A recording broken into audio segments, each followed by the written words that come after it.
100 days of assumption of this government, it has commissioned 550 Wi-Fi facilities in as many railway stations. It has eliminated unmanned level crossings and aims to achieve electrification of 27,000 kilometers of tracks. This will call, obviously, for optimization of costs. Railways have small operating surplus. About Indian Railways, there are 5 measures, among other things, that I wish to highlight. Setting up a large solar-powered capacity. Setting up a large solar power capacity alongside the rail tracks on the land owned by railways. A proposal is under consideration. 4 station redevelopment projects and operation of 150 passenger trains would be done through PPP mode. The process of inviting private participation is underway. More Tejas type trains will connect iconic tourist destinations. High-speed train between Mumbai and Ahmedabad would be actively pursued. 148-kilometer Bengaluru suburban transport project at a cost of 18,600 crores would have fares on metro model. Central government would provide 20% of the equity, and it will also facilitate external assistance up to 60% of the project cost. Sir, our seaports need to be more efficient. Technology has to be used to improve performance. A governance framework keeping with global benchmarks needs to be put in place. This government would consider corporatizing at least one major port, and subsequently its list received a boost. Inland waterways received a boost in the last 5 years. The Jal Vikas Marg on National Waterway 1 will be completed. Further, the 890-kilometer Dhubri-Sadiyar connectivity in Assam will be done by 2022. Honorable Speaker, sir, developing waterways has its impact on the ecosystem on both the banks of the river. Our Prime Minister has conceptualized Arth Ganga. Plans are afoot to energize economic activity along the river banks. Air traffic has been growing rapidly in the country as compared to global average. 100 more airports would be developed by 2024 to support the Udaan scheme.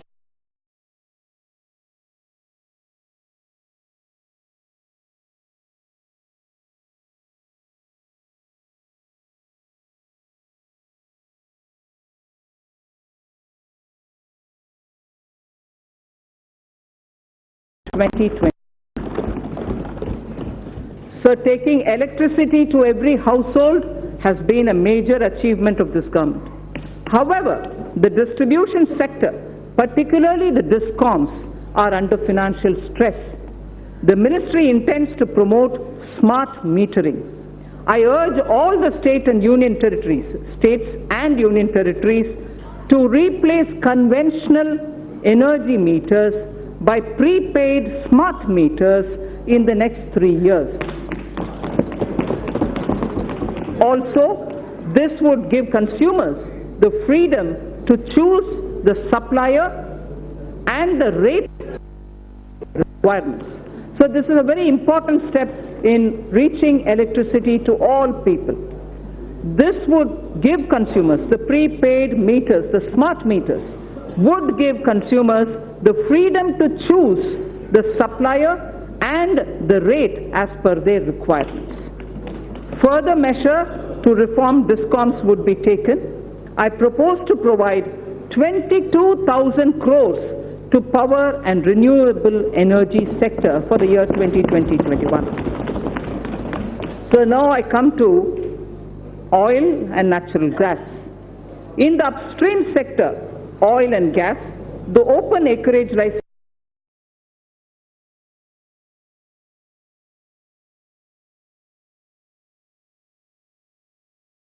exploration to private sector and to the CPSCs.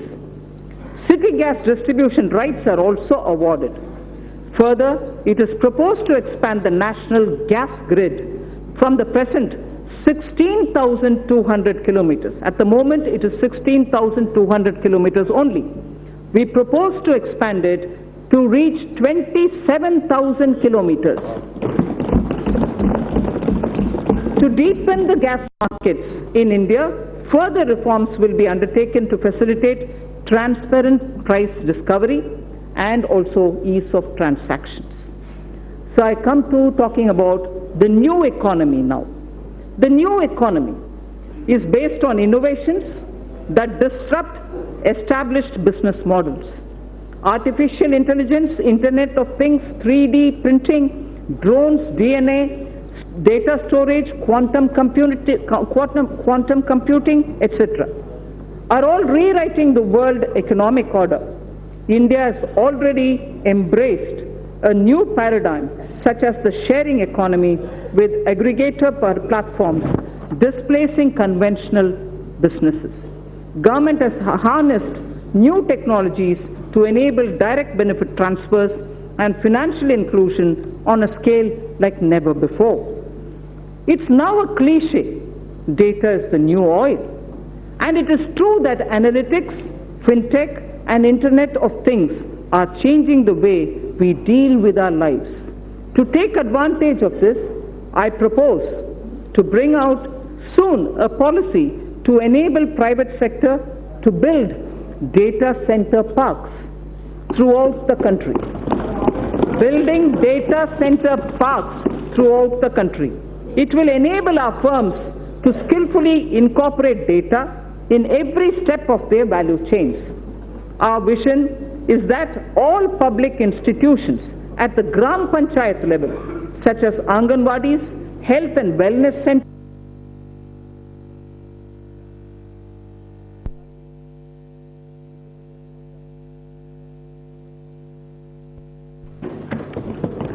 so the fiber to home FTTH connections through BharatNet will link 100,000 Gram Panchayats this year itself. This itself will be connected to the optical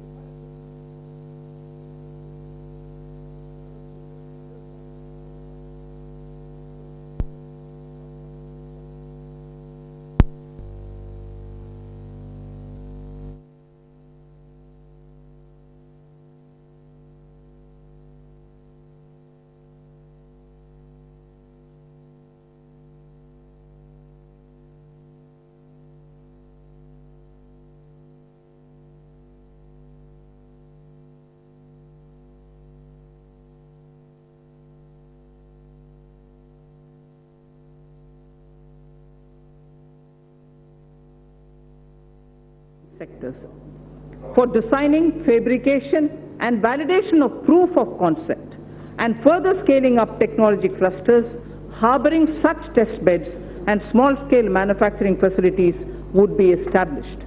Mapping of India's genetic landscape is critical for next-generation medicine, agriculture and for biodiversity management. To support this development, we will initiate 2 national-level science schemes to create a comprehensive database. The government proposes to provide early life funding, including seed fund, to support ideation and development of early-stage startups. So critical to our quantum technology. Quantum technology is opening up new frontiers in computing, communications, cybersecurity with widespread applications. It is expected that a lot of commercial applications would emerge from theoretical constructs which are developing in this area. It is proposed to provide an outlay of 8,000 crores over a period of 5 years for the national mission on quantum technologies and applications. India would probably be the third biggest and pioneering nation if we are able to break into this technology of quantum technology related to computing and other applications. Sir, I come to the third theme, the last theme in my part A, after which, of course, I will speak of a few others. Caring society. In our third theme, we focus on women and child, social welfare, culture and tourism, and also on environment and climate change. Women and child and social welfare, sir.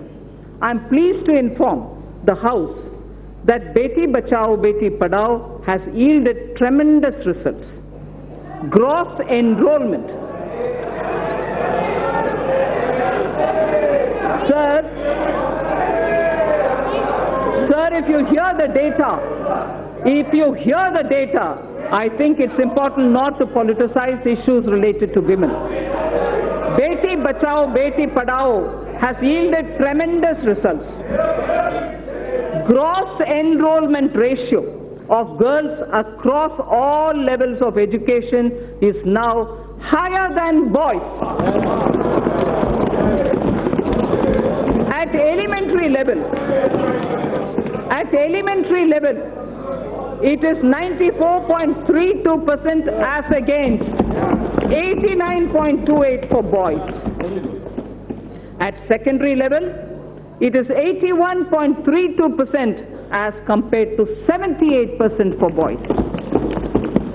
At higher secondary level, girls have achieved a level of 59.70 compared to only 57.54% for boys.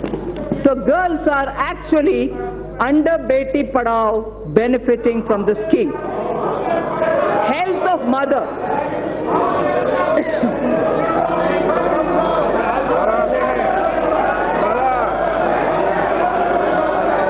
Sir, health of mother and child are correlated closely. Nutrition is the critical component of health.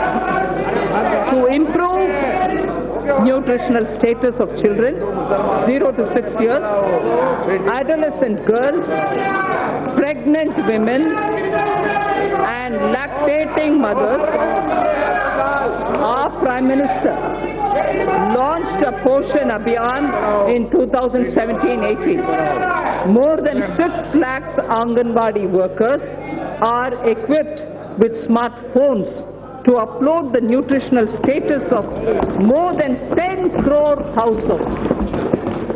Sir, Honorable Speaker, sir, for the benefit of those who may not have heard this line, because it's very important, I'd like to repeat it.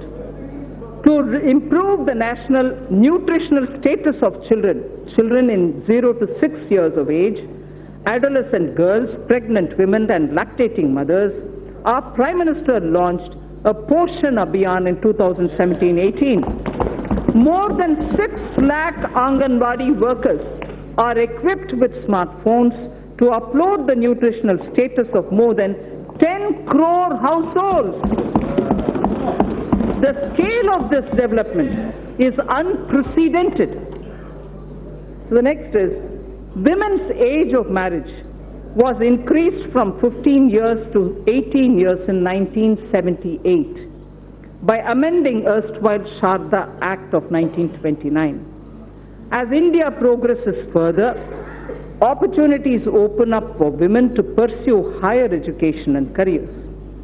There are imperatives of lowering MMR, maternal mortality rate, as well as improvement of nutrition levels. Entire issue about age of girl entering motherhood needs also to be seen in this light. I propose to appoint a task force that will present its recommendations in 6 months' time. I propose to provide 35,600 crores for nutrition-related programs for the financial year 2020-2021. So in continuing with our government's commitment to welfare of women, this budget provides for about 28,600 crores for programs that are specific to women. Our government is determined that there shall be no manual cleaning of sewer systems or septic tanks. Suitable technologies for such tasks have been identified by the Ministry of Housing and Urban Affairs. The ministry is working with urban local bodies for the adoption of these technologies. We will now take this to its logical conclusion. We will now take it एक minute बंद to मैं सभी माननीय सदस्यों से आग्रह करूंगा आपको बजट पर पर्याप्त समय और पर्याप्त अवसर दूंगा, उस समय आप बोलना, और दादा विशेष रूप से आपको बोलने की परमिशन दूंगा. Thank you, sir. No. Thank you, Speaker, sir. We will now take this.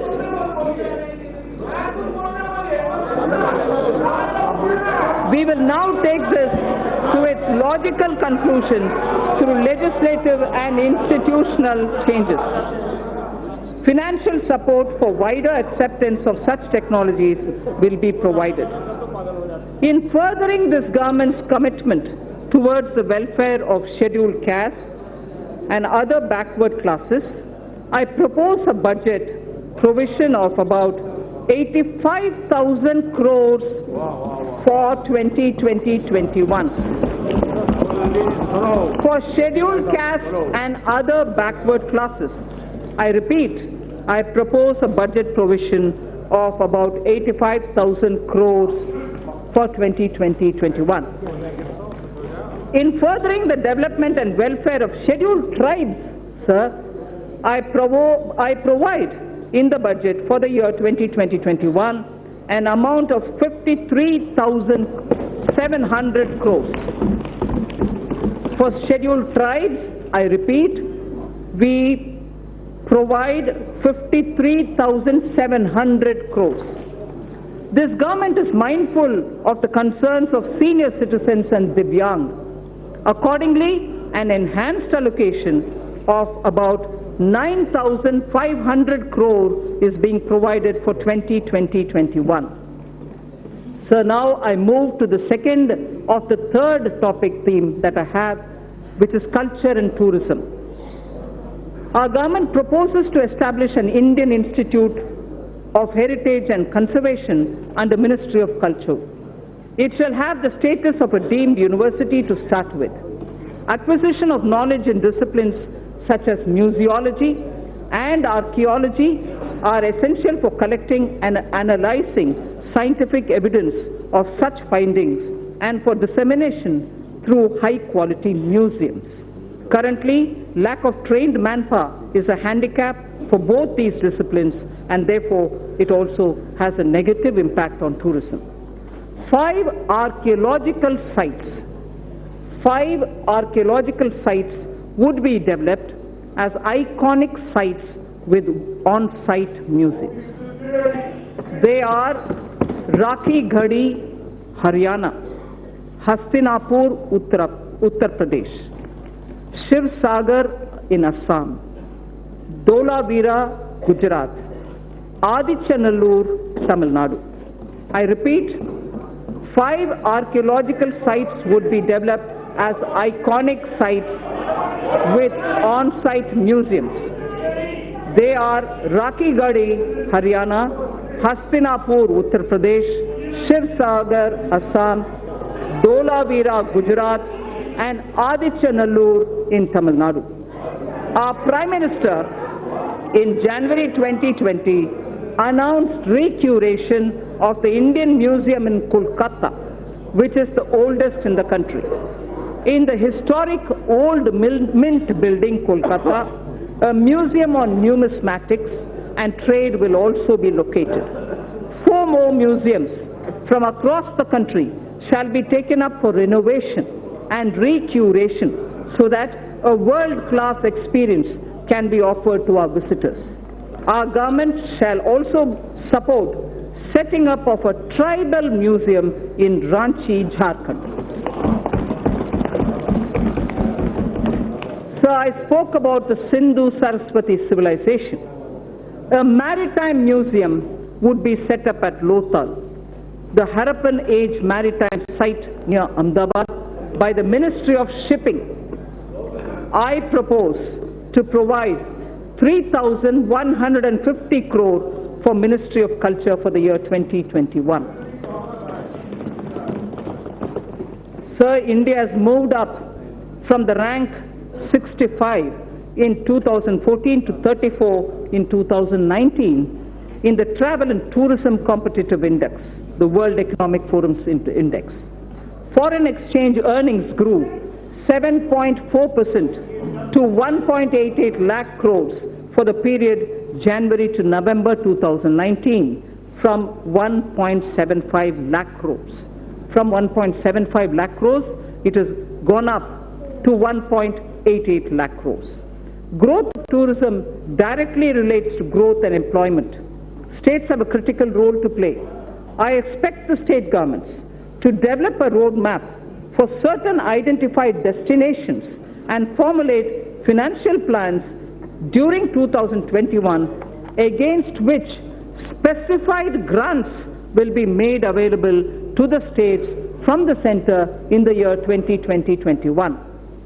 For purpose of tourism promotion, sir, I propose to allocate 2,500 crores for 2020-2021. So I now move to the third under this theme, environment and climate change. In September 2019, the Prime Minister has launched the Coalition for Disaster Resilient Infrastructure with its secretariat in Delhi. This global partnership is the second such initiative, international initiative, after the launch of, as members would recall, after the launch of International Solar Alliance. That was in 2015. This global partnership will help in addressing a number of sustainable development goals, as also the aims of Sendai framework. It will enhance climate change adaptation with a focus on disaster resilient infrastructure. India submitted its nationally determined contribution under the Paris Agreement in 2015 on a best effort basis, keeping in mind the development imperative of our country. Its implementation effectively begins from 1st January 2021. Our commitments as action will be executed in various sectors. Honorable Speaker, sir, I interrupt here only to say this is a very important point, because a lot of our commitments which have been given in the Paris Climate Change Conference on best effort basis will start kicking in from 1st January 2021. Our commitments as action will be executed in various sectors by the departments and ministries concerned through a normal budget process. They will do it through the normal budgeting process. There are, however, yet thermal power plants that are old and their carbon emission levels are very high. For such power plants, we propose that utilities running them would be advised to close them if their emission is above the preset norms. The land so vacated can be put to alternative uses. In large cities having population above 1 million, clean air is a matter of concern. I'm sure a lot of our members will be keen to know about what steps are being taken for cities and clean air. The government proposes, Honorable Speaker, to encourage such states that are formulating and implementing plans for ensuring cleaner air in cities above 1 million. Parameters for the incentives would be notified by the Ministry of Environment, Forests and Climate Change. Allocation for this purpose is 4,400 crores for 2020-2021. So there is something which Before I move to talking about governance, because the three themes that I put before the members is coming to a close, I fall back on the wise words of Thiruvalluvar. And this, it's very important, sir. We have heard several words of wisdom from Thiruvalluvar. Thiruvalluvar has spoken about what a good country is. What a good country is actually got to be like. And what makes up for jewels of a good country. I first read it in Tamil, then I'll give you the meaning. Pini inmai, selvam, vilai inbam, ஏமம். பிணி இன்மை, செல்வம், விளைவின்பம், ஏமம். அணி என்ப நாட்டின் வைந்து. அணி என்ப native வைந்து. There are 5, what Thiruvalluvar says, which are jewels for a good country. The first is pini inmai, meaning the country will have to be without epidemics or illnesses, major illnesses. The second, he says, it should be wealthy. It should have wealth. It should have wealth. Vilai. It should also have velachal. In the sense, from the fields, it should have good crop. It should have inbam. It should have happiness. It also should have aimam, which is security and safety of the country. So the 5 jewels. 5 jewels. Pini inmai, selvam, vilaivinbam, aimam, and inbam. Prime Minister Modi,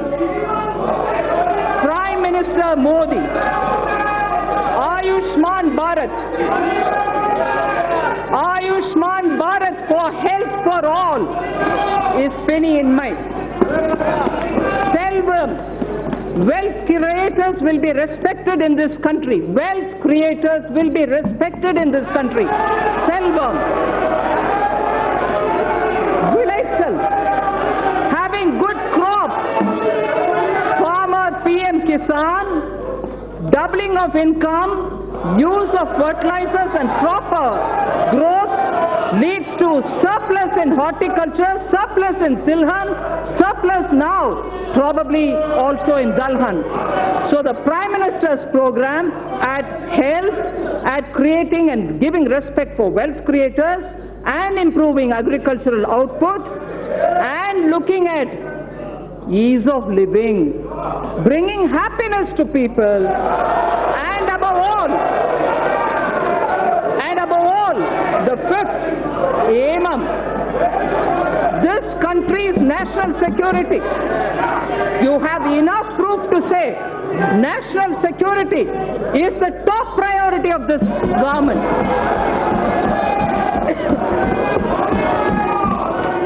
So, if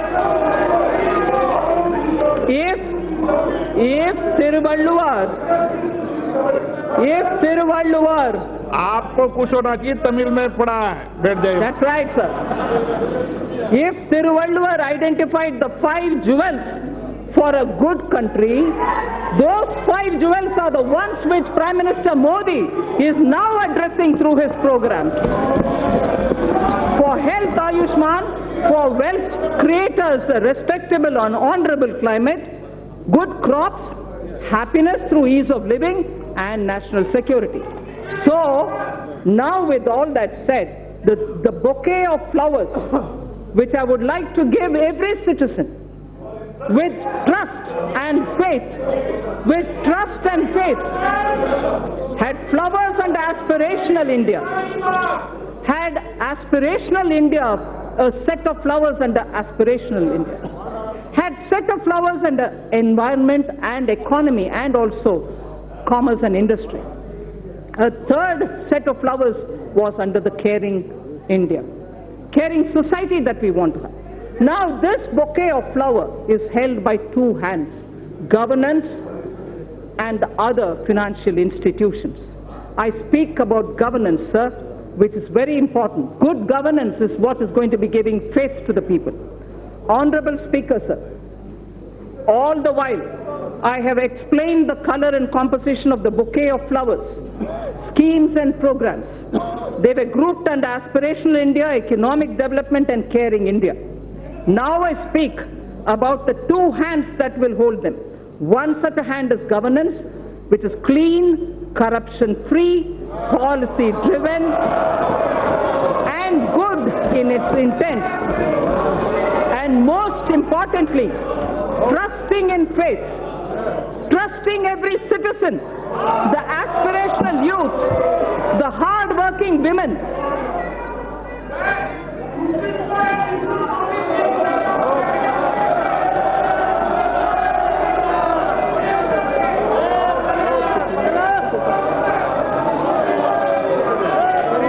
Honorable Speaker, sir, trusting every citizen, I repeat, trusting every citizen, the aspirational youth, the hard-working women, the risk-taking entrepreneur, the ever-hopeful and untiring farmer, or the wise and old senior citizen.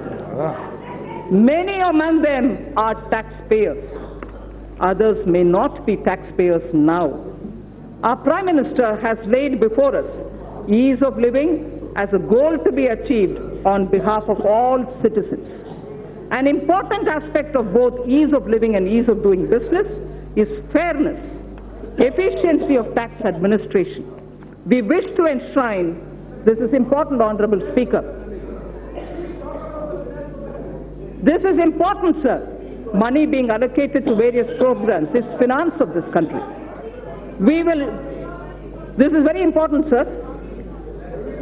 Businesses should have the confidence that things are being fair and the efficiency of the tax administration.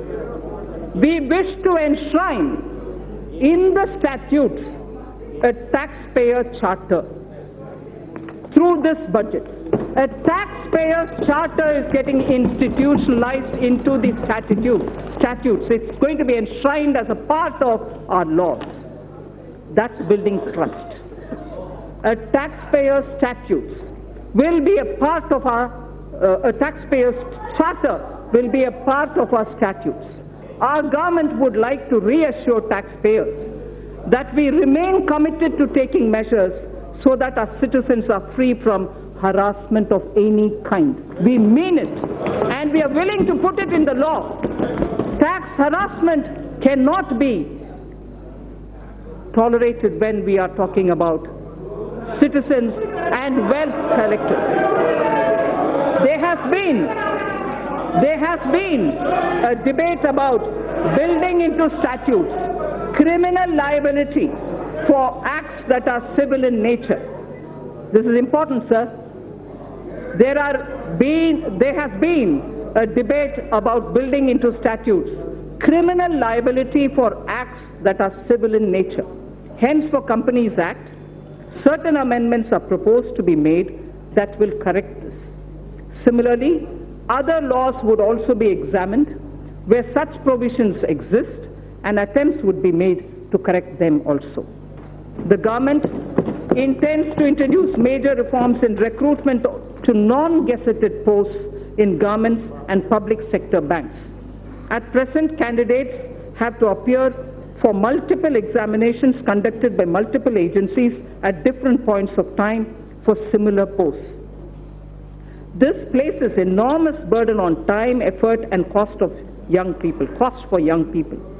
To mitigate the hardship so faced, it is proposed to set up a national recruitment agency as an independent, professional, specialist organization for conduct of computer-based online common eligibility test for recruitment to non-gazetted posts.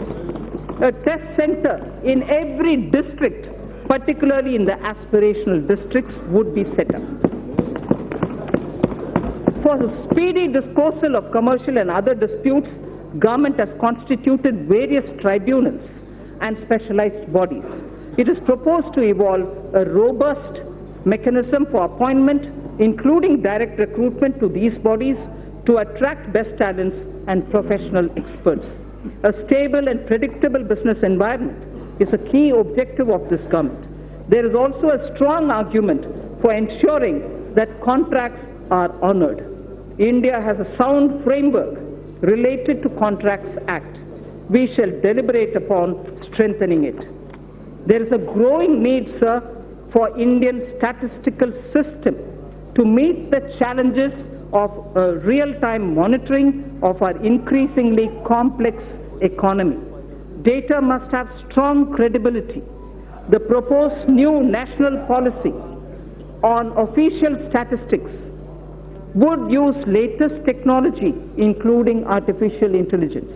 It would lay down a roadmap towards modernized data collection, integrated information portal, and a timely dissemination of information thus collected. I am happy to inform that India will host G20 presidency in the year 2022. That is the year of 75th anniversary of independence of the Indian nation. During this presidency, India would be able to drive considerably the global economic and development agenda. For this historic occasion, I allocate a sum of 100 crore to begin the preparations. 100 crore rupees. Sir, Northeastern region has a very high priority in government's developmental agenda. Government is ensuring smooth access to financial assistance from multilateral and bilateral funding agencies to help introduce innovative and global best practices. Central government has effectively used an online portal to reduce gestation period of online. This has improved the flow of funds to the Northeast region. The government is fully committed to supporting the all-round development of the newly formed Union Territories of Jammu and Kashmir and the Union Territory of Ladakh. Accordingly, an amount of 30,757 crore has been provided for the financial year 2020-21. An amount of 5,958 crore has been provided for the Union Territory of Ladakh. So that was one hand, which is governance. Now I come to the other, which is the financial sector. If governance was described as one of the pair of the hands holding the bouquet consisting of aspirational India, economic development and caring India, the other is the financial sector. A clean, reliable, robust financial sector is critical to the economy. A clean, reliable and robust financial sector is critical to the economy. In our efforts to achieve the US $5 trillion economy, the financial architecture should evolve. The financial architecture should keep evolving and move from strength to strength. We had earlier approved consolidation of 10 banks into 4. In the last few years, the government of India has infused about 3,50,000 crores by way of capital into public sector banks for both regulatory and growth purposes. Governance reforms would be carried out in these banks so that they become more competitive.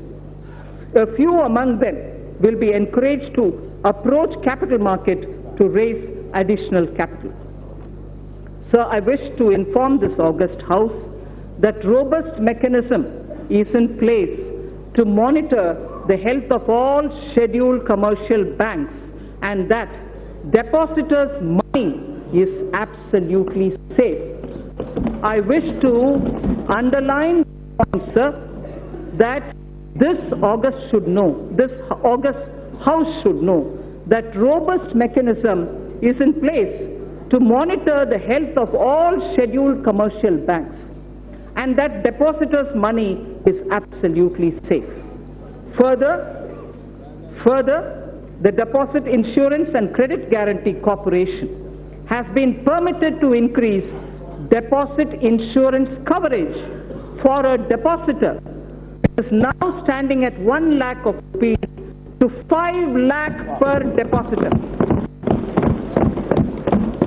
So the insurance cover for a depositor is at 1 lakh now. Now we are raising it to 5 lakh for each depositor.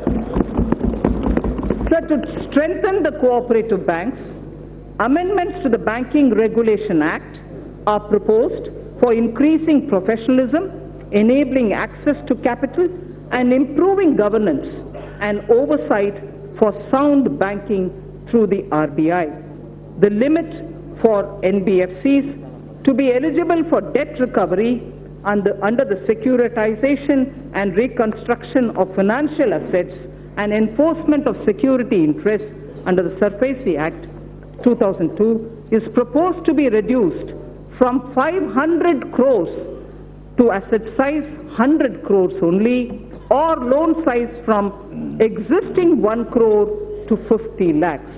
Therefore, we feel many of the small NBFCs which can come for debt recovery would be far easily done for smaller companies. In the last few years, the government has taken concrete steps to bring our banking system to be robust. However, there is a need for greater private capital. Accordingly, it is proposed to sell the balance holding of Government of India's IDBI Bank to private, retail and institutional investors through the stock exchange. There is a need, sir, to take further steps to bring in transparency and greater professionalism in public sector banks. The government will take appropriate measures towards this end. Sir, to help easy mobility while in jobs, we wish to infuse into the universal pension coverage with auto-enrollment.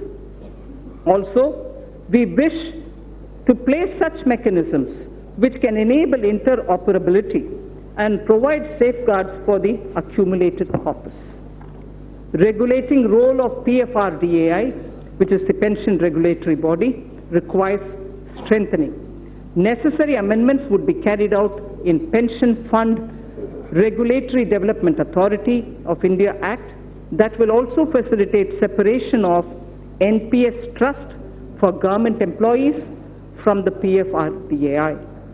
This would also enable establishment of a pension trust by the employees other than from the government. I am confident that this will motivate citizens to plan for their old age. So this section, which I will now speak, will relate to the MSMEs. MSMEs are vital to keep the wheels of our economy moving. They also create jobs, innovate, and also risk takers, and they are risk takers.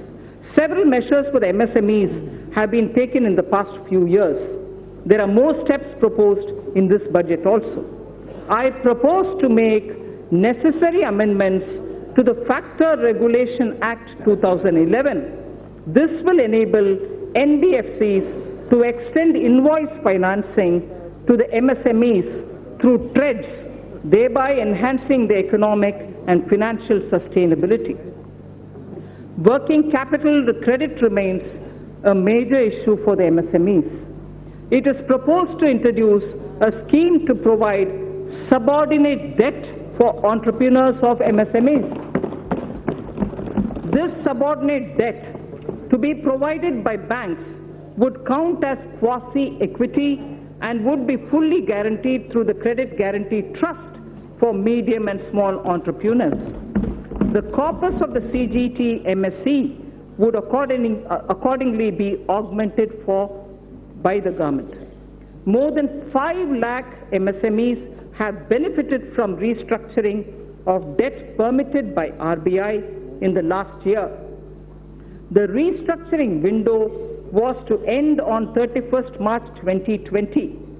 Government has asked RBI to consider extending this window till 31st March 2021, one more year, so that whoever wants, they can go and approach. An app-based invoice financing loans product will be launched. This will obviate the problem of delayed payments and consequential cash flow mismatches for the MSME. Many mid-sized companies are successful domestically, but not in export markets. For selected sectors such as pharmaceuticals, auto components and others, we propose to extend hand-holding support for technology upgradations, R&D, business strategy planning, and so on. A scheme of 1,000 crore rupees will be anchored in the Exim Bank together with the SIDB. Both these institutions would contribute 50 crores each. This 100 crore would be achieved towards equity and technical assistance. Debt funding of 900 crores from banks would be made available. Sir, financial markets. I would like to give a few of the major steps and initiatives being taken by the government for the financial markets. Last year in my budget speech, sir, I had mentioned about deepening the bond markets. To achieve the aspirational growth rate, we would require flow of capital in our financial system. A lot of work has been done on this in consultation with the RBI. Honorable Speaker, sir, I am pleased to inform this House of the developments. Certain specified categories of government securities would be opened fully for non-resident investors, apart from being available to domestic investors also. The limit for FPI in corporate bonds, currently at 9% of outstanding stocks, will be increased to 15% of the outstanding stock of corporate bonds. To improve investors' confidence and to expand the scope of credit default swaps, we propose to formulate a legislation to be placed soon before this House for laying down a mechanism for netting of financial contracts. The debt-based exchange-traded fund, the ETF, recently floated by the government was a big success.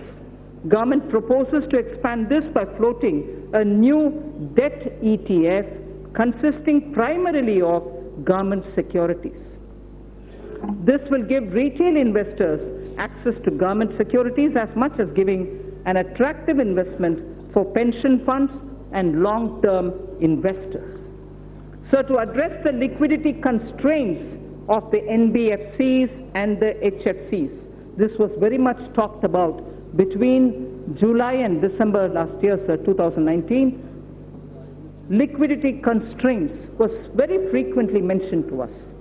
So to address liquidity constraints of the NBFCs and the housing finance corporations, post the Union Budget 2019-20, the government formulated a partial credit guarantee scheme for the NBFCs. To further the support of providing liquidity, a mechanism would be devised. Government will offer support by guaranteeing securities that are so floated. Infrastructure financing. Government's commitment for investment in infrastructure was reiterated when 103 lakh crore national infrastructure pipeline projects were announced. I would also like to inform that about 22,000 crores of rupees has already been provided as support for infrastructure pipeline. On December 31st, if honorable members would recall, the national pipeline consisting of more than 6,500 projects were announced. 22,000 crore has already been provided as support to infrastructure pipeline. This would cater for equity support to infrastructure finance companies such as the IIFCL and a subsidiary which is of NIIF. So two institutions, IIFCL and the subsidiary of NIIF, take it. They would leverage it as permissible to create financing pipeline of more than 1 lakh crores. This would create a major source of long-term debt financing for infrastructure projects and fulfill a long-awaited requirement. So the IFSC, GIFT City, has the potential to become a center of international finance as well as a center for high-end data processing. GIFT IFSC has an approved free trade zone for housing vaults. It already has 19 insurance entities, 40 banking entities. It has also provided for setting up of precious metals, testing laboratories for them, and refining facilities also. With the approval of the regulator, GIFT City would now set up an international bullion exchange in GIFT City IFSC as an additional option for trade by global market participants. This will enable India to enhance its position worldwide, create jobs in India, and will lead to better price discovery of gold. Sir, in the recent years, there has been a surge in trading volumes of Indian rupee in the offshore financial centers. The government and the RBI has taken various measures to permit rupee derivatives to be traded in the International Financial Services Center at Gift City, Gujarat. So just a very quick word on disinvestment. Listing of companies on stock exchanges brings discipline, and it disciplines the company and provides access to financial markets and unlocks its value. It also gives opportunity for retail investors to participate in the wealth so created. The government now proposes to sell a part of its holding in the LIC by way of initial public offer. Initial public offer. Sir, fiscal management. The 15th Finance Commission has given its first report pertaining to financial year 2020-2021. In the spirit of cooperative federalism, I am pleased to announce that we have in substantial measure accepted the recommendations of the Commission. The Commission would submit its final report to the President during the latter part of the year for 5 years beginning 2021-22. It is decided to transfer to the GST Compensation Fund balances due out of the collection of the years 2016-17 and 17-18 in 2 installments. Hereinafter, transfers to the fund would be limited only to the collection by way of GST compensation cess. A fundamental overhaul of centrally sponsored schemes and central sector schemes is necessary so that we can align them with emerging social and economic needs of tomorrow and to ensure that scarce public resources are spent optimally. Recently, there has been a debate over transparency and credibility of the projected fiscal numbers. Let me assure the House that the procedure adopted is compliant with the FRBM Act.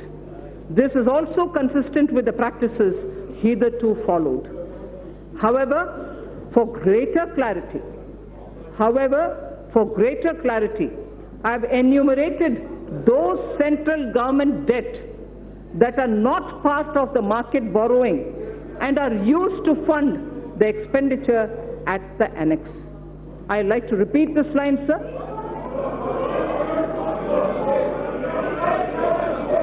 I'd like to repeat this line, sir. For greater clarity, I have enumerated those central government debts that are not part of market borrowing and are used to fund the expenditure at the annex. Servicing of interest and repayment of these debts,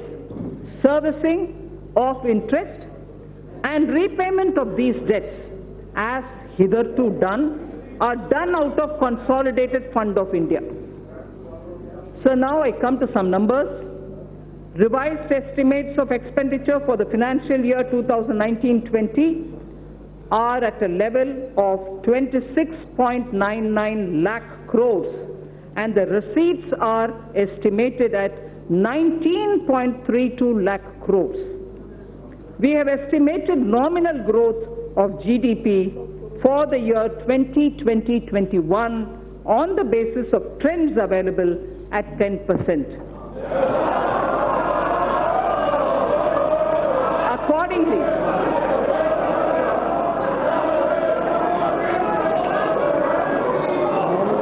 we have estimated, sir, let me finish, sir.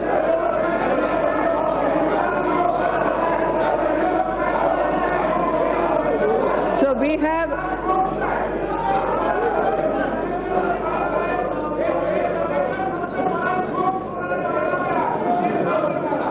we have estimated the nominal growth.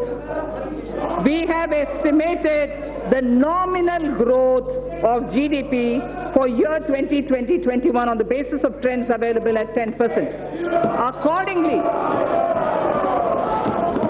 Accordingly, receipts for the year 2020-21 are estimated at 22.46 lakh crores. And keeping in mind commitment of the government towards various schemes and the need for improvement of the quality of life, level of expenditure has been kept at 30.42 lakh crores. Sir, during the year, government has unfailingly worked towards keeping up capital expenditure. Actually, there is substantial enhancement. All the flagship schemes of the government have been fully provided for. Details may be seen in the annexes to the printed copy of my speech. Every budget must appropriately address the issue of fiscal deficit. Every budget must appropriately address the issue of fiscal deficit. Recently, government has undertaken very significant tax reforms for boosting investment. However, expected tax buoyancy will take time. We estimate a fiscal deficit of 3.8% in RE 2019-20 and 3.5% for BE 2020-2021. This estimation is consistent with the government's abiding commitment to macroeconomic stability, and it comprises of A, 3.3 for year 2019-20 and 3 for the 2020-2021 budget estimate, and B, Section 4.2 of the FRBM Act, which provides for a trigger mechanism for a deviation from the estimated fiscal deficit on account of structural reforms in the economy with unanticipated fiscal implications. Therefore, I have taken a deviation of 0.5% consistent with the Section 4.3 of the FRBM Act, both for RE 2019-20 and BE 2020-21. Accordingly, the return path is being laid before the Parliament as a part of the medium-term fiscal policy cum strategy statement. This fiscal path commits us to the path of fiscal consolidation without compromising the needs of investment out of public funds. Accordingly, net market borrowings for the year 2019-20 would be 4.99 lakh crore, and for the year 2020-21 it would be 5.36 lakh crores. A good part, this is very important, sir, a good part of the borrowings of the financial year 2020-21 would go towards capital expenditure of the government that has been scaled up by more than 21%. As I had previously mentioned, another about 22,000 crores have already been allocated for equity to fund certain specified infrastructure finance companies who would leverage it manifold and provide much needed long-term finance for infrastructure sector. That should spur the growth impulses in the economy. So I would now move to part B of my speech.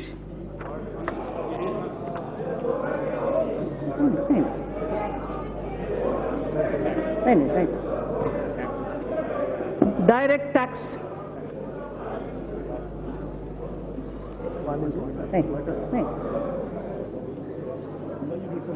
No, thanks. Sir, part B of my speech starts with direct tax, sir.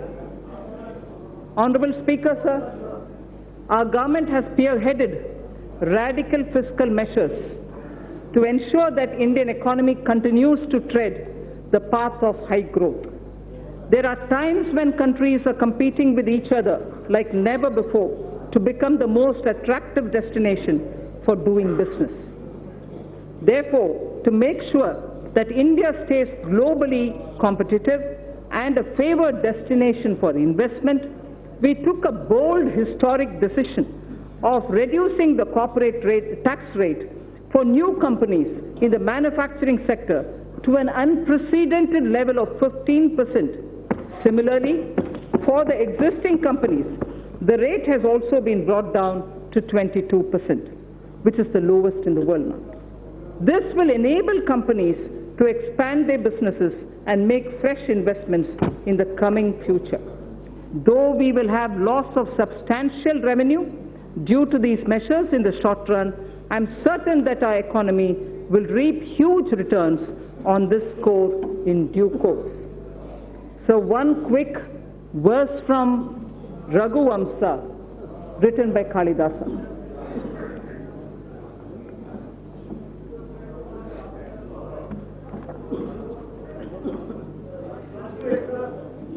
Prajanam eva bhutyartham satabhyo balim agrahit.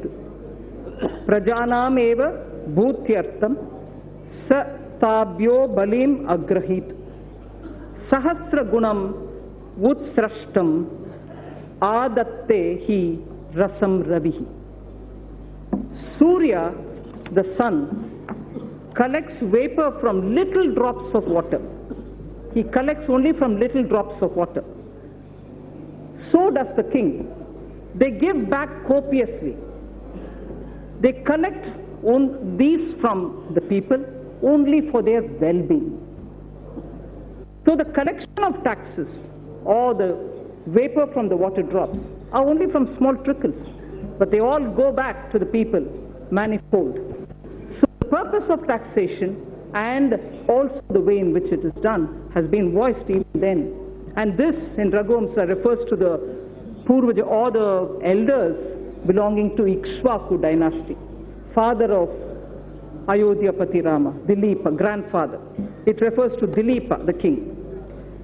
So in continuation of the reform measures already taken so far, the tax proposals in this budget will introduce further reforms to stimulate growth, simplify tax structure, bring ease of compliance, and reduce litigation.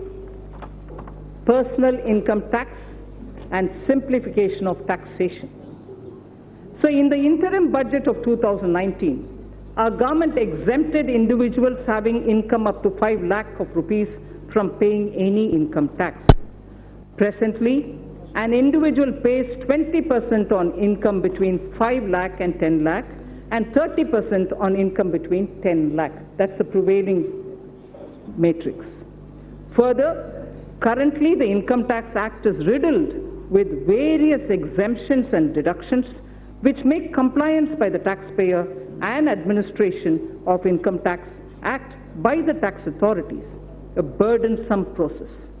It is almost impossible for a taxpayer to comply with income tax law without taking the help from professionals.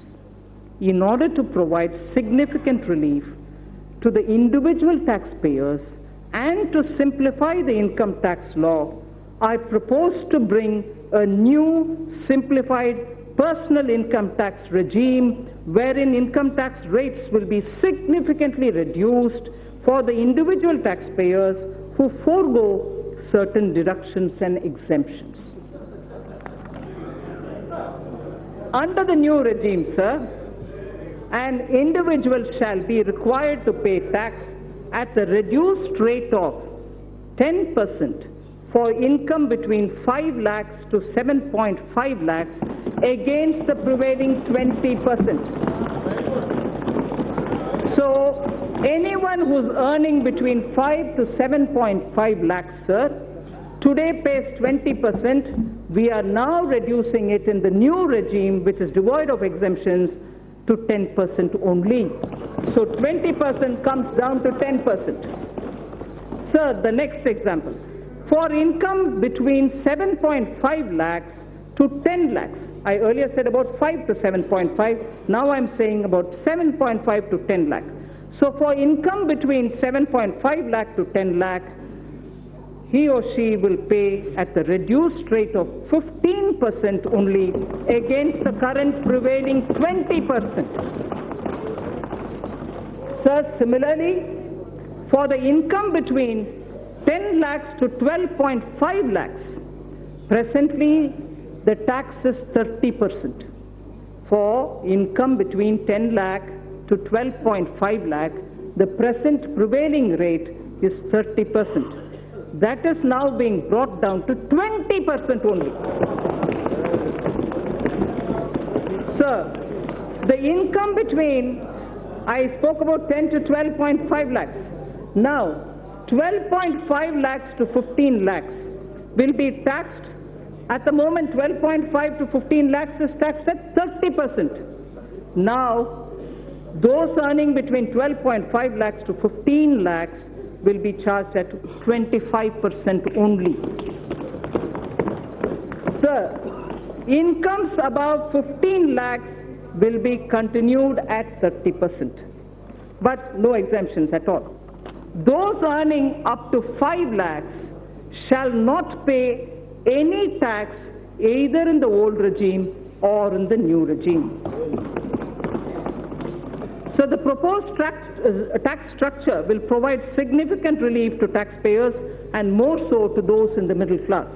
I just want to very clearly read out 0 to 2.5 lakhs exempt now, will be exempt in the new scheme also. 2.5 lakhs to 5 lakhs, 5% now will be 5% in the new tax rate. 5 to 7.5 lakhs, 20% now will become 10% in the new rate.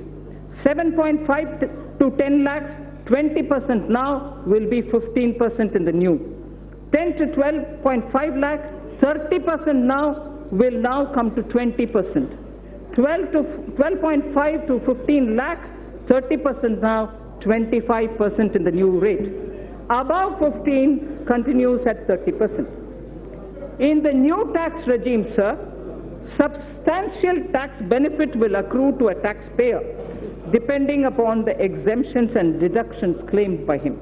For example, just to make it clear, for example, a person earning 15 lakh of rupees in a year and not availing any deductions whatsoever will pay 1,95,000 as compared to 2,73,000 that is paying now in the old regime. So his tax burden shall be reduced by 78,000 rupees. That will be the reduction in the tax that he has to otherwise pay. Then this is the example of somebody who earns 15 lakhs. He would still be a gainer.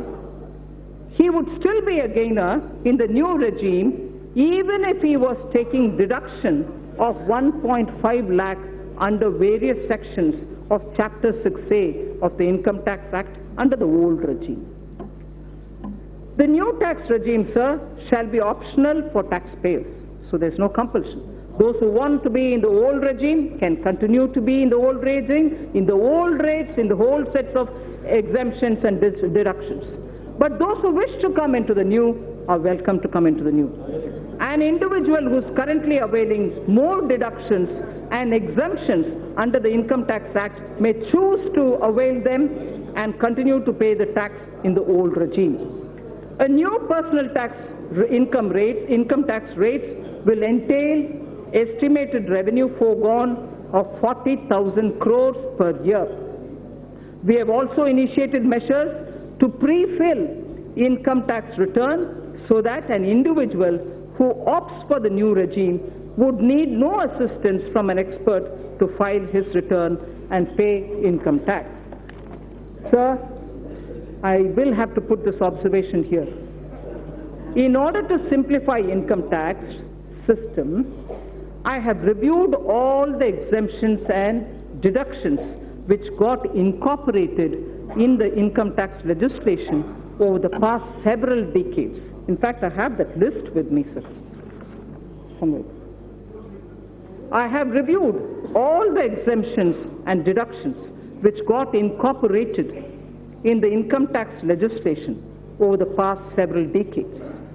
It was surprising to know that currently more than 100 exemptions and deductions of different nature are provided in the Income Tax Act. No wonder the code is like this, the book. I have removed around 70 of them. I have removed around 70 of them in the new simplified regime. We will review and rationalize the remaining exemptions and deductions in the coming years, with a view to further simplifying the tax system and lowering tax rates. Sir, the Dividend Distribution Tax.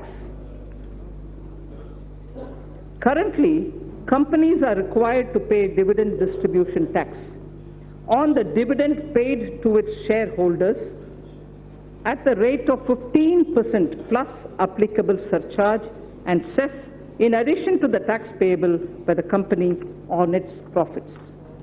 It has been argued that the system of levying DDT results in increase in tax burden for investors, and especially those who are liable to pay tax less than the rate of DDT if the dividend income is included in their income. Further, non-availability of credit of DDT to most of the foreign investors in their home country results in reduction of rate of return on equity capital for them. In order to increase the attractiveness of the Indian equity market and to provide relief to a large class of investors, I propose to remove the DDT and adopt the classical system of dividend distribution tax, under which companies would not be required to pay DDT. The dividend shall be taxed only in the hands of the recipients at their applicable rates.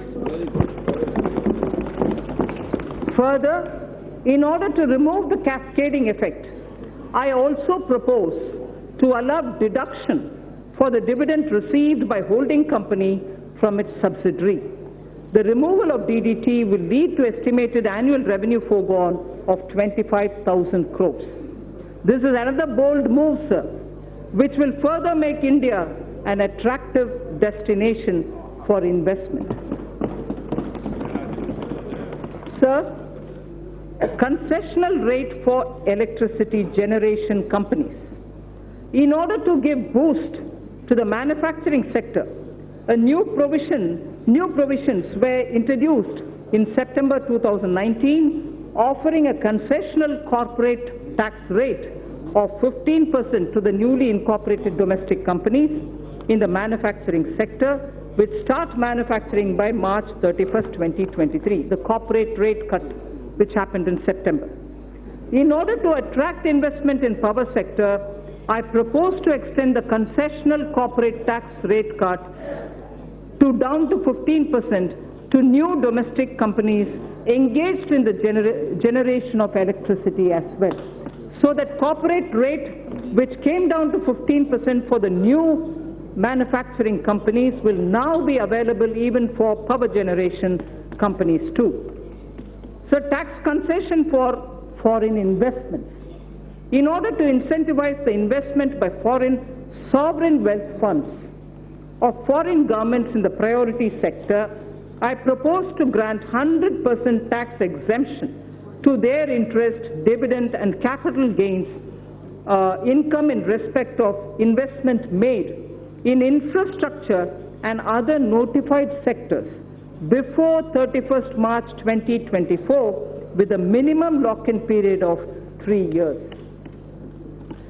Honorable Speaker, sir, in order to make available foreign funds at lower cost, I propose to extend the period of concessional withholding rate of 5% under Section 194 LC for interest payment to non-residents in respect of monies borrowed and bonds issued up to 30th June 2023.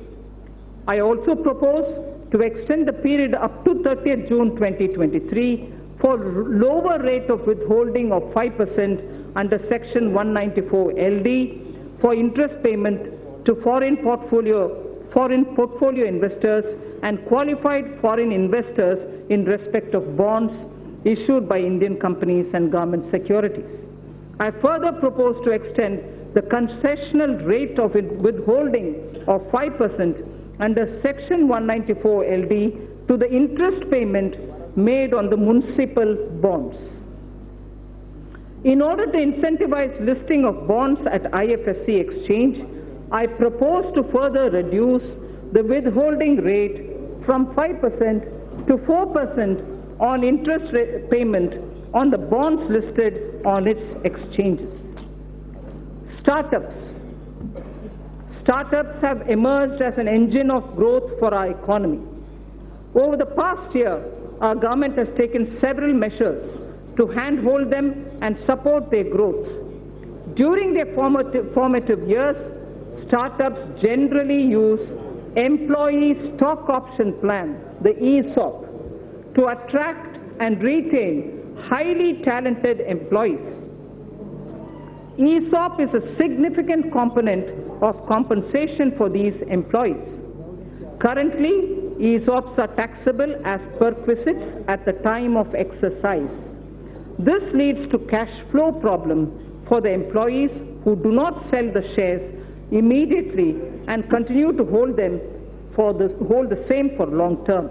In order to give a boost to the startup ecosystem, I propose to ease the burden of taxation on the employees by deferring the tax payment by 5 years or till they leave the company or when they sell their shares, whichever is the earliest.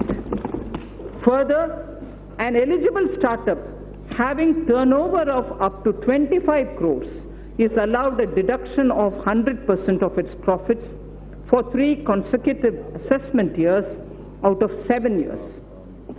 If the total turnover does not exceed 25 crore rupees. In order to extend this benefit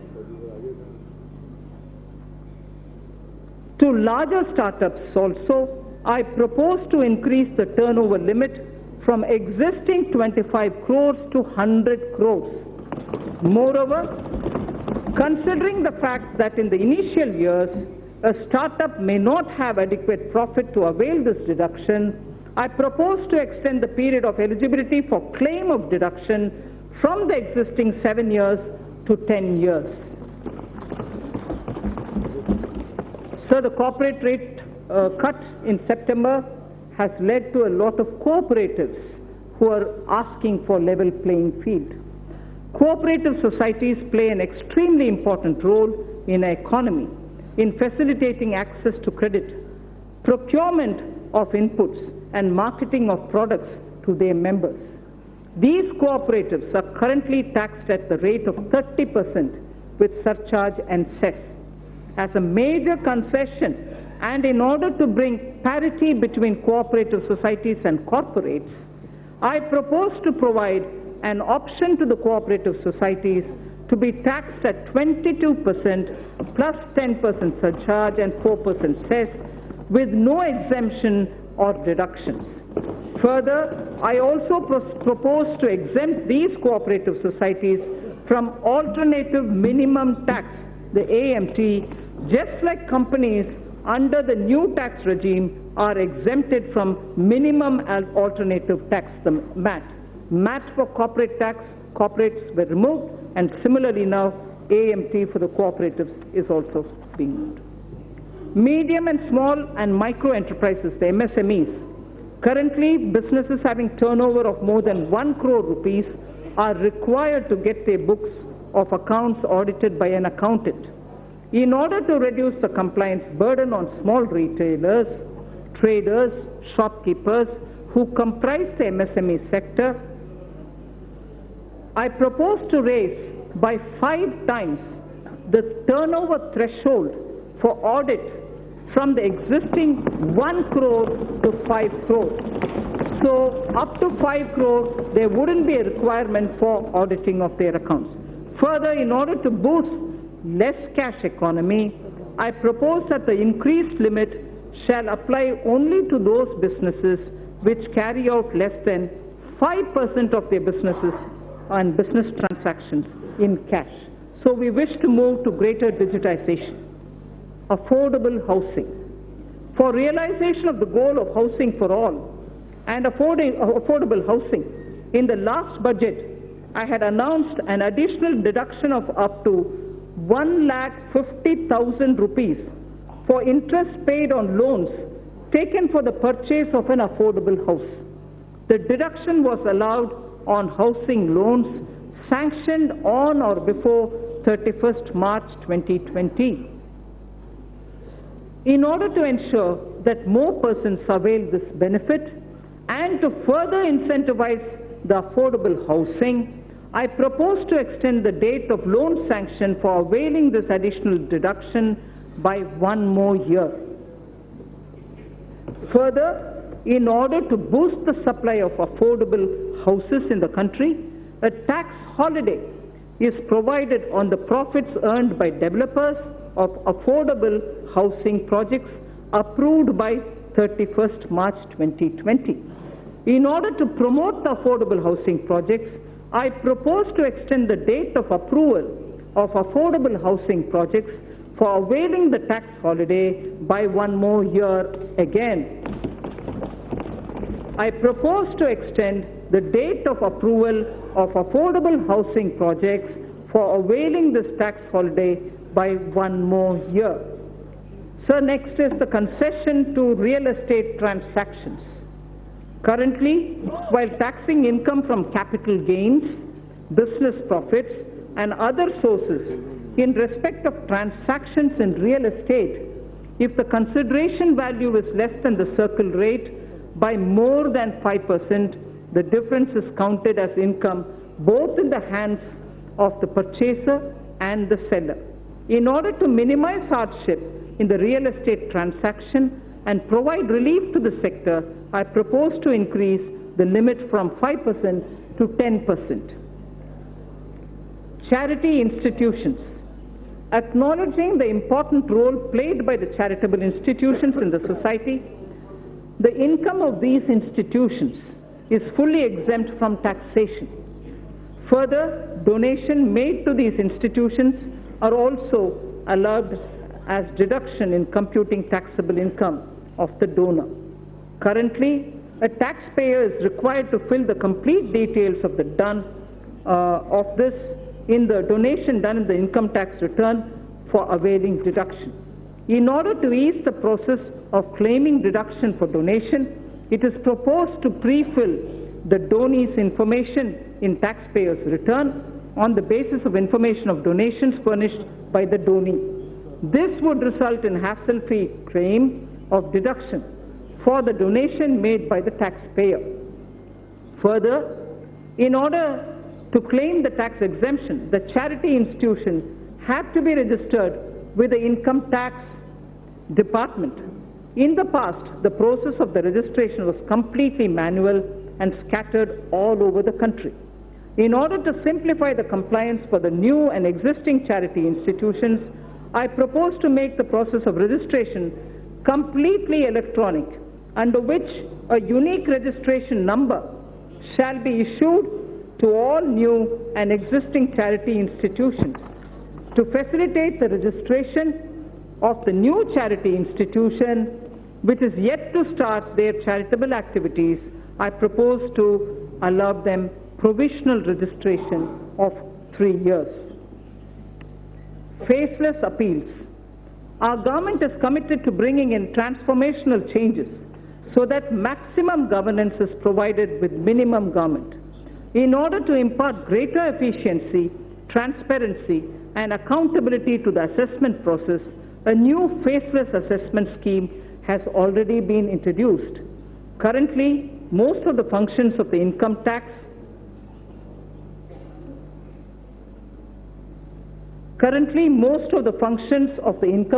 department, starting from the filing of return, processing of returns, issuance of refunds, and assessment, are performed in the electronic mode without any human interface.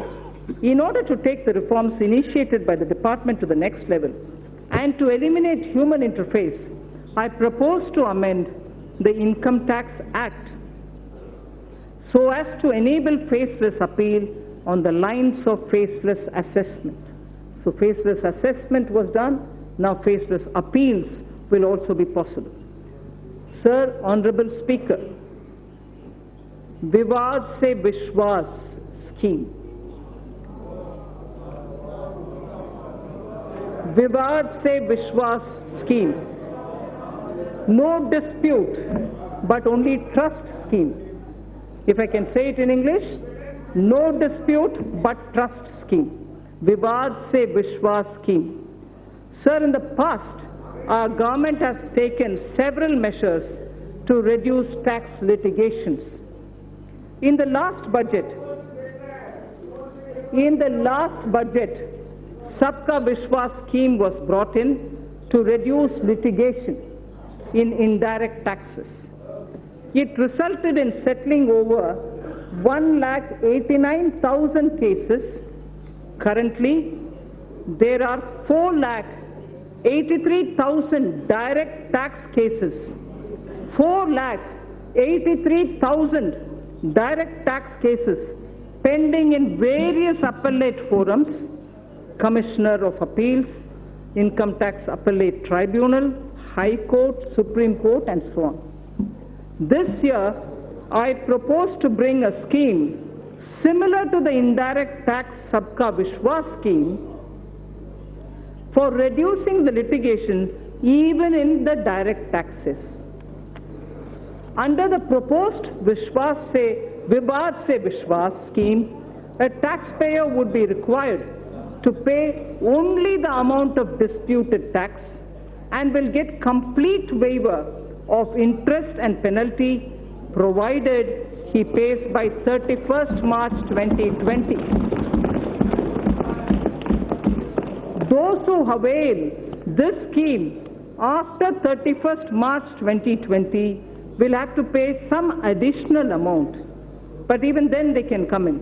The scheme will remain open till 30th June 2020. So the first thing is 31st March 2020, where you just pay the disputed tax amount, no penalty, no interest.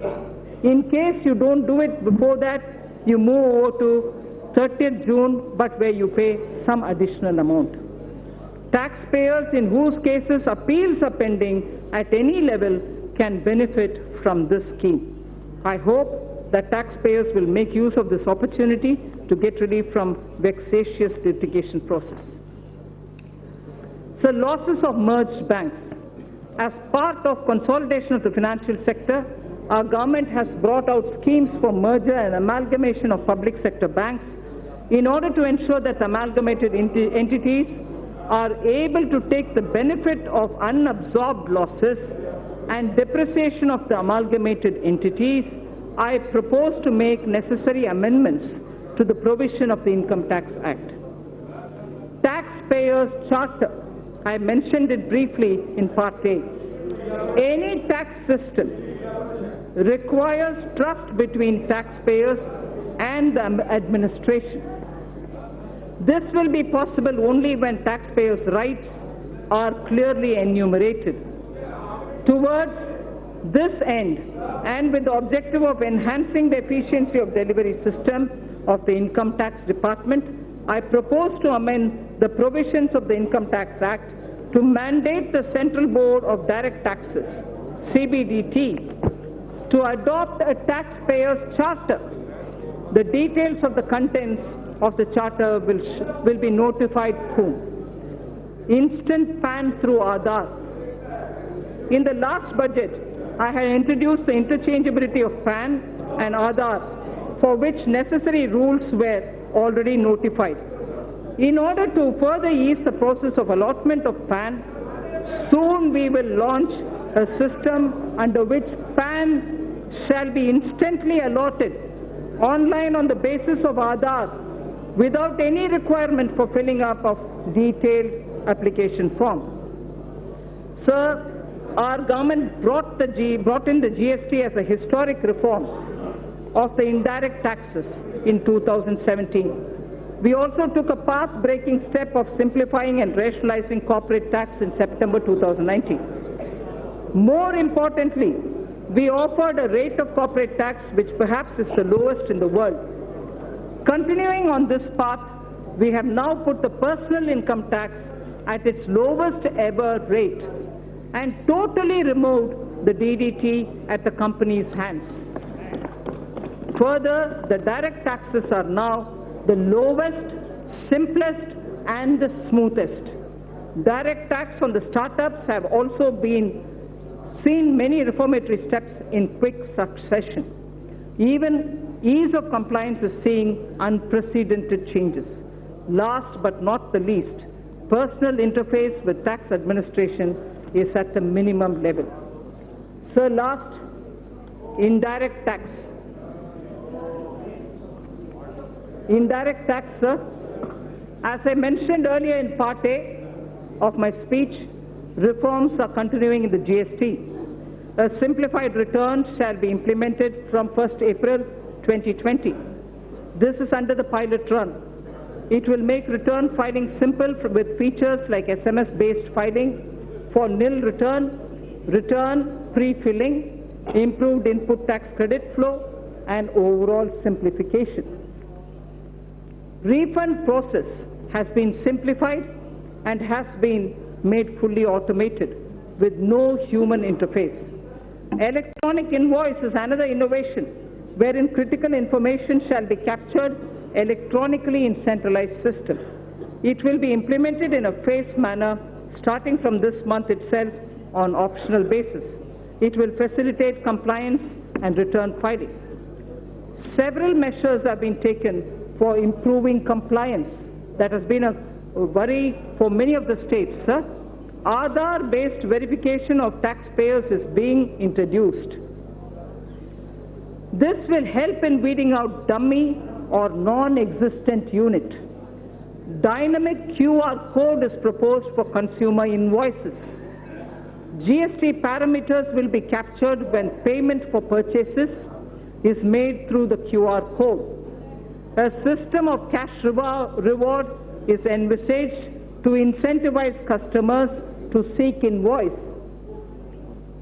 Deep data analytics and AI tools are being used for crackdown on GST input tax credit refund, and other frauds, and to identify all those who are trying to game the system. Invoice and input tax credit matching is being done, wherein returns having mismatch more than 10% or above a threshold are identified and pursued. Significant policy level changes have also been made. GST rate structure is also being deliberated upon so as to address issues like inverted duty structure. Customs. A number of measures have been taken for ease of doing business. India's quantum leap in the trading across border parameter of ease of doing business rankings by the World Bank is a testimony to these efforts. India's rank on this parameter improved from 146 to 80 in 2018 and further to 68 in 2019. Measures have also been taken for providing a level playing field to our domestic manufacturers, particularly the MSME sector, and for securing our borders.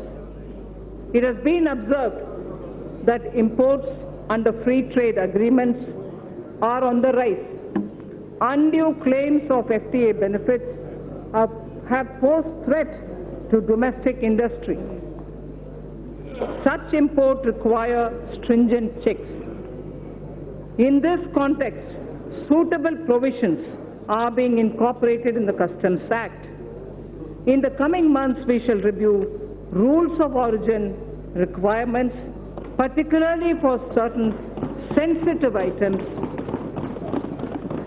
so as to ensure that FTAs are aligned to the conscious direction of our policy.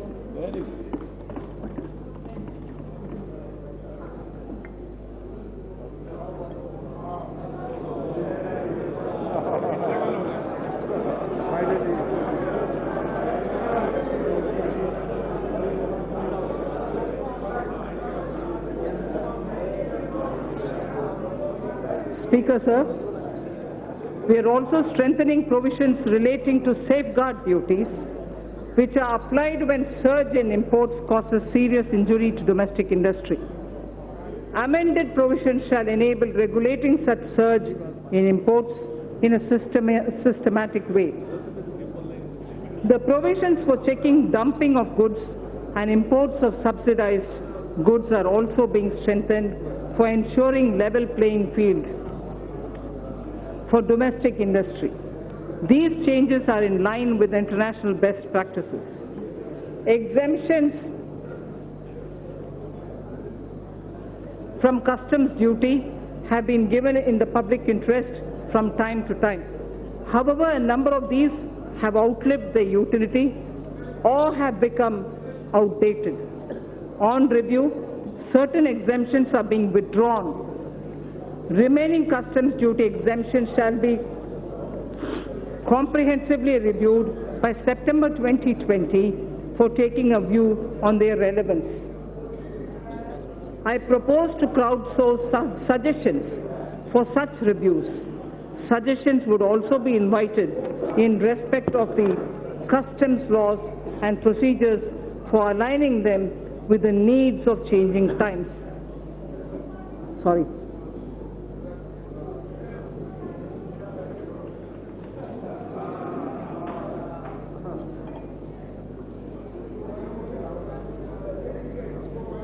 Labor-intensive sectors in MSME are critical for employment generation. Cheap and low-quality imports are impediment to our growth. Special attention has been taken to put measured restraint on import of these items which are being produced by our MSMEs with better quality. Keeping in view the need of the sector, customs duty is being raised on items like footwear and furniture. Our policy of Make in India has started giving dividends. Need more water.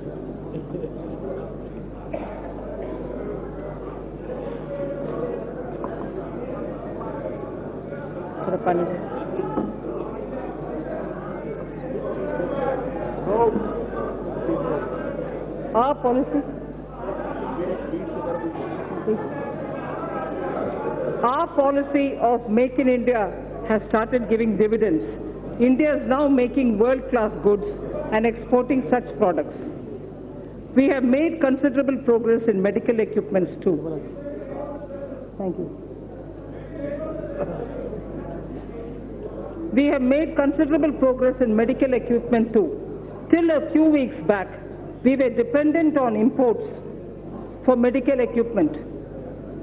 Now, not only we are manufacturing medical equipment, but also exporting them in large quantities. This sector deserves further fillip. Government has also been committed to provide health services to all. Ayushman Bharat has made it possible to achieve the twin objectives of giving impetus to the domestic industry and also to generate resources for health services. I propose to impose a nominal health cess by way of duty of customs on the imports of medical equipment, keeping in view that these goods are now being made significantly in India.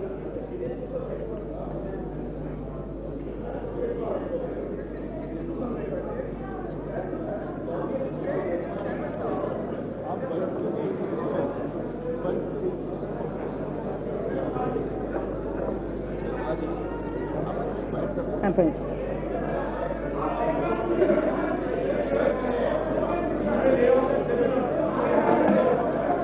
No. There are only 2 more pages. To achieve the twin objectives of giving impetus to the domestic industry and also to generate resources for health services,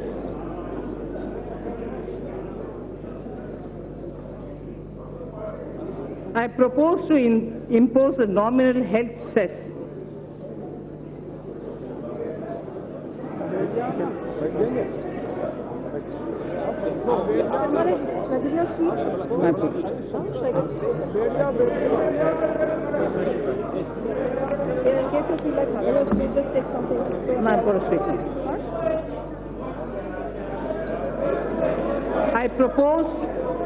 I propose to impose a nominal health cess by way of duty of customs on the import of medical equipment.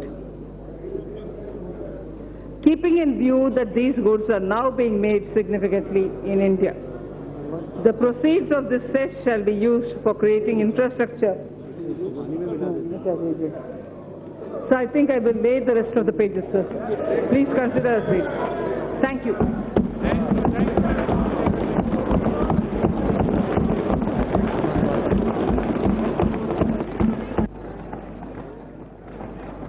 સીતારામને budget રજૂ કરી ચૂક્યા છે અને ખાસ જેની રાહ જોવાઈ રહી હતી કેટલાય સમયથી એ બજેટ હવે રજૂ થઈ ચૂક્યો છે અને ખાસ મહત્વની બાબત જે ટેક્સ સ્લેબમાં પરિવર્તન જોવા મળ્યા છે તે એક ખૂબ જ મહત્વની બાબત અહીંયા સામે આવી રહી છે અને 5 થી 7.5 લાખ આવક પરનો કર ઘટાડીને હવે 10% કરી દેવામાં આવ્યો છે અને તેની સાથે જ હવે 5 લાખ સુધીના આવક પર